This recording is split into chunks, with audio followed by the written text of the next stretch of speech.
యవన కాలం నుండి ఎంత జీవితాన్ని పాడు చేసుకుంటారో మీరే చెప్పండి. ఎన్ని ప్రయత్నాలు చేసి stagnated, no growth, no flourishment. Still దేవుడు మీతో మాట్లాడుతుంది. జీవితాలు ఎంత పాస్ట్, మీ వయసు ఎంత మీరే చెప్పుకోండి. ఎంతకాలం ఎన్ని ప్రయత్నాలు చేస్తారు మీరే చెప్పుకోండి.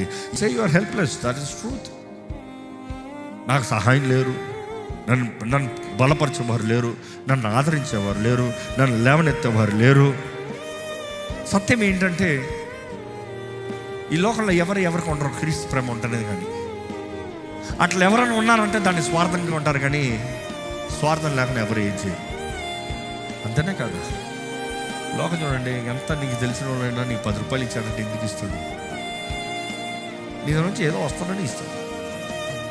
ఏ లేకుండా ఓరక ఇచ్చేస్తాడంటే ఓరకి ఎర్ర వేస్తాడు. జాగ్రత్త, ఫస్ట్ దానికి ఏం అడగడు. ఓరకి జీవితంలో చేయాల్సిన నిర్ణయం, దేవా నాకు కావాలి, దేవా నన్ను ప్రభువా నువ్వు అడుగుతానే కానీ కార్యం జరగదు. ఎప్పుడు అది చివరిసారిగా అడిగా? మీ జీవితంలో ఎప్పుడైనా ఎవరైనా చూసారా బాగుపడినోడిని?